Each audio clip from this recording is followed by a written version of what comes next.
తెల్లవారేసరికి విశాఖ సాగర తీరంలో విషాదకరమైన ఘటన చోటు చేసుకుంది. అలల రూపంలో మృత్యువు 7 ఏళ్ల చిన్నారుని మింగేసింది. మల్లాడి సతీష్ కుమార్, శైలజ దంపతుల పెళ్లి రోజు ఈవేళ. వారు అగనంపొడి గొల్లవానిపాలెంలో ఉంటున్నారు. అయితే నిన్న విశాఖ సిటీకి వచ్చి ఈ రోజంతా సరదాగా గడిపి ఇంటికి వెళ్దామనుకున్నారు. ఆ ఇద్దరు భార్యాభర్తలు తమ కూతురు కొడుకుతో పాటు నిన్న విశాఖ సిటీకి వచ్చారు. వైజాగ్ బీచ్ దగ్గర ఉన్నటువంటి ఒక టెంపుల్కి కూడా వెళ్ళారు. అయితే ఈరోజు తెల్లవారుజామున విక్టరీ ఎట్ సీ ఆపోజిట్లో ఉన్నటువంటి విశాఖ బీచ్లో కాసేపు వాక్ చేశారు. ఆ తర్వాత ఇలానే తీరం దగ్గర కూర్చునే టైంలో వెనకాతల ఒక 4 కుక్కలు గొడవాడుకుంటూ వాళ్ళ పైన ఉరుకుతూ వస్తూ ఉండటంతో వాళ్ళు చూసుకోకుండానే అలలలో చిక్కుకుపోయినటువంటి పరిస్థితి. ఆ ఇద్దరు పిల్లలు కొట్టుకుపోతున్న సందర్భంలో వారిని కాపాడే క్రమంలో ఆ తల్లిదండ్రులు కూడా అలలలో మునిగిపోయారు. ముగ్గురిని రక్షించినప్పటికీ కూడా 7 ఏళ్ల మల్లాడి శ్రీపాద సూర్య మాత్రం అలల ధాటికి ఊపిరాడక ప్రాణాలు విడిచినటువంటి ఘటన. ఒక్కసారిగా ఆ కుటుంబంలో తీవ్ర విషాదం నెలకొంది.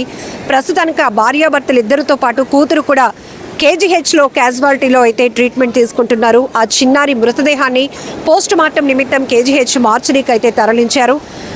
సతీష్ కుమార్ గారు స్టీల్ ప్లాంట్ సీనియర్ మేనేజర్గా పనిచేస్తుండగా శైలజ బ్యాంక్ ఎంప్లాయీగా పనిచేస్తున్నట్టు కూడా తెలుస్తోంది.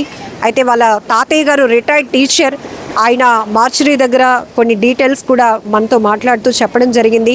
నిన్న ఈవినింగ్ సరదాగా గడుపుదామని అగనంపూడి నుంచి వీళ్ళు వచ్చారు. ఒక హోటల్లో కూడా స్టే చేశారు.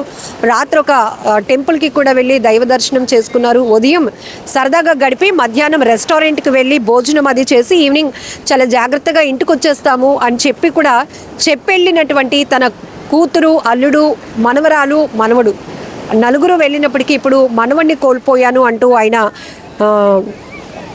గుండెలు అవిసేలా రోధించినటువంటి పరిస్థితి కూడా కనపడుతోంది. ఎందుకంటే ఒక్కసారి మనం బీచ్ ప్రమాదాల గురించి మాట్లాడితే ఈ అలలు ఎంత ఆహ్లాదంగా కనపడతాయో దాని వెనకతల అంతే ప్రమాదం ఉంటుంది. ఎంతోమంది ఇలా సరదాగా గడుపుదామని చిన్నపిల్లలు, పెద్దవాళ్ళు బీచ్ చూడగానే ఆ ఎగ్జైట్మెంట్తో ఆ హ్యాపీయెస్ట్ మూడ్లో పూర్తిగా ఎంజాయ్ చేయడానికి ఇష్టపడతారు. కానీ ఇంకొంచెం ముందుకు వెళ్తే అది ప్రమాదం, మన ప్రాణాలు పోతాయని ఎవరు గ్రహించలేరు. అయితే ఇంత తెల్లవారుజామునే వైజాగ్ బీచ్లో ఇలాంటి విషాదం జరగటం మాత్రం ఎవరు జీర్ణించుకోలేనటువంటి పరిస్థితి. అయితే అదే సమయంలో బీట్ కానిస్టేబుల్ ఒక ఆయన ఇక్కడ విధులు నిర్వహిస్తున్న టైంలో ఆ పరిస్థితిని చూసి ఇమీడియట్గా అంబులెన్స్కి కాల్ చేశారు. రెస్క్యూ చేసిన టైంలో ముగ్గురిని కాపాడగలిగారు. కానీ ఆ బాలుడు మాత్రం ఊపిరాడక ప్రాణాలు విడిచినటువంటి పరిస్థితి. శ్రీపాద సూర్య చక్కగా చదువుతాడు. 7 ఏళ్ల బాలుడు, చాలా యాక్టివ్గా ఉంటాడు. ఫ్యామిలీతో కలిసి వచ్చినటువంటి ఆ కుటుంబం ఇప్పుడు నలుగురిలో ఒక్కరిని కోల్పోయి ఇంటికి తిరిగి వెళ్ళటం అంటే ఎంత బాధగా ఉంటుందో ఊహించటానికే చాలా కష్టంగా ఉంది కదా. ఆ బాలుడు తాతయ్య కూడా అదే చెప్తున్నారు. నిన్న సరదాగా గడపటానికి ఇంటి నుంచి నలుగురు బయటకు వెళ్ళారు. ఇప్పుడు తీవ్రమైనటువంటి దుఃఖాన్ని నింపుకొని శోకంలో ముగ్గురు ఇంటికి తిరిగి వస్తున్నటువంటి పరిస్థితి. అది కూడా వాళ్ళు కూడా సిక్ అయిపోయారు.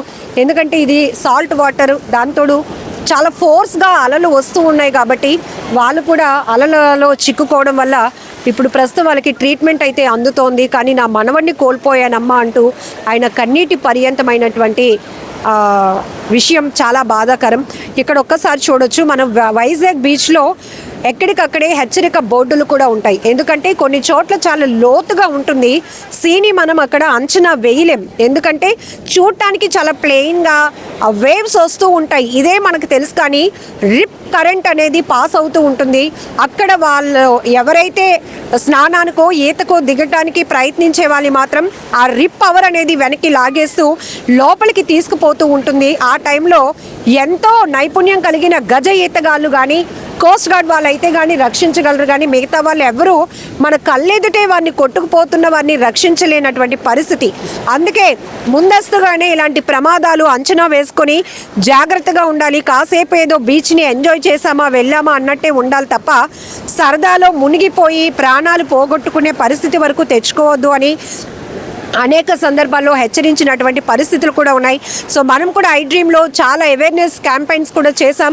ఎందుకంటే ఎలాంటి పరిస్థితిలో ఒకరు కాదు, ఇద్దరు కాదు, పెద్దవాళ్ళు కూడా 4-5 ఒకేసారి అలా లోతులోకి వెళ్తారు స్నానం కోసం, ఒకేసారి కొట్టుకుపోతారు.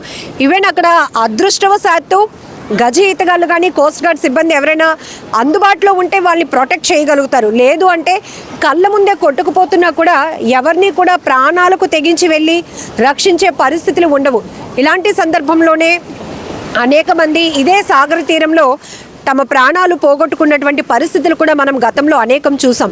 ఈవెన్ తూర్పుగోదావరి జిల్లా కడిమిలంకలో కూడా గోదావరిలో ఈతకు దిగి ఎంతమంది ప్రాణాలు కోల్పోయారు యువకులు. ఆ విషయం మనకందరికీ తెలుసు.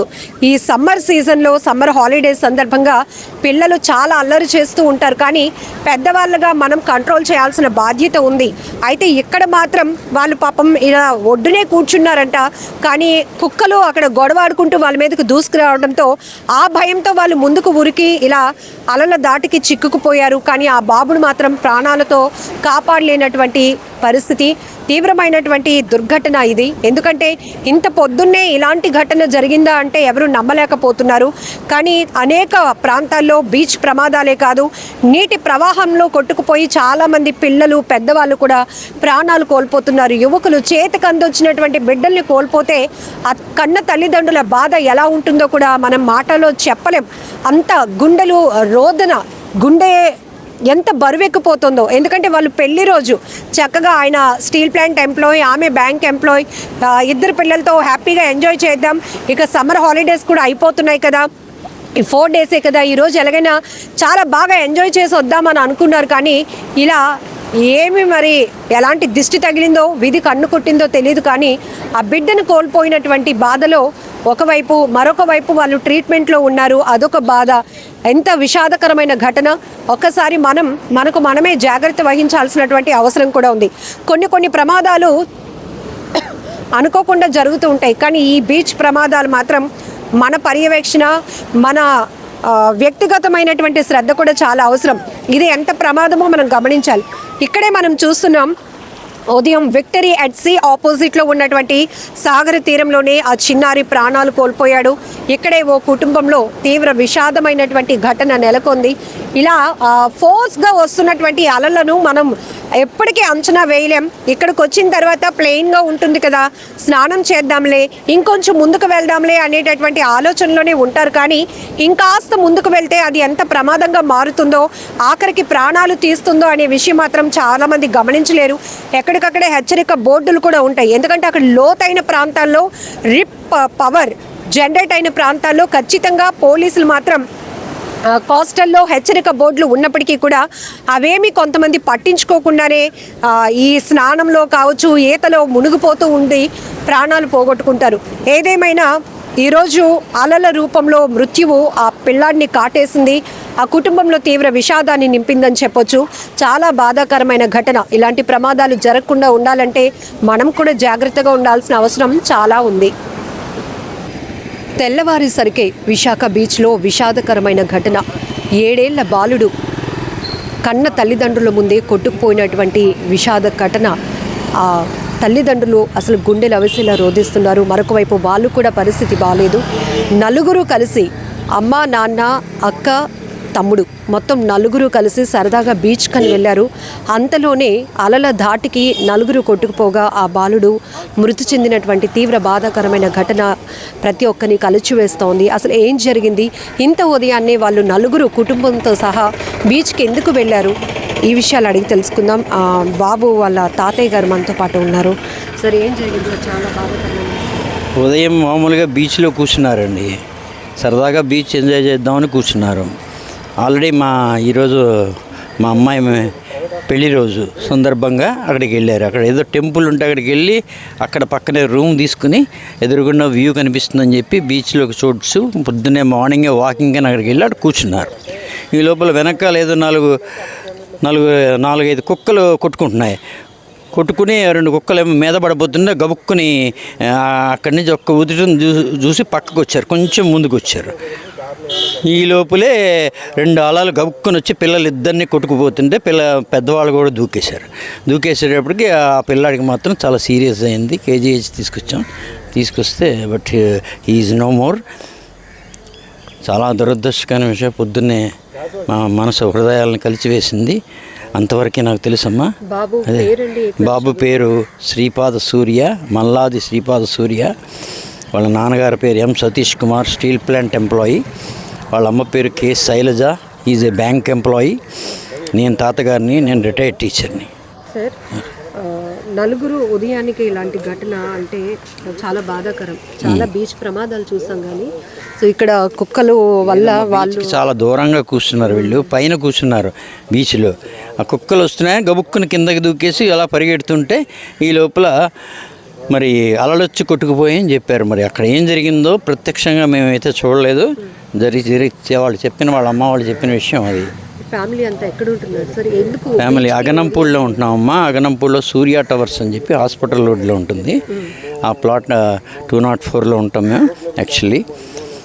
మామూలుగా ఈసారి ఏంటంటే ఇవాళ సెలబ్రేట్ చేసుకుందామని ఇక్కడికి వచ్చారమ్మా సరదాగా నలుగురు కలిసి. పిల్లలుగా హాలిడేస్ కాబట్టి సరదాగా వాళ్ళని కూడా తీసుకెళ్దామని వచ్చారు. మీ అమ్మమ్మ తాతయ్య కూడా పైనే ఉంటాం, అయినా నలుగురు వచ్చారు సరదాగా. ఇలా జరిగిందని అనుకోకుండా ఇలా జరిగింది. చాలా దారుణంగా జరిగింది, చాలా బాధగా ఉందమ్మా. ఎందుకంటే ఏం చెప్పలేను.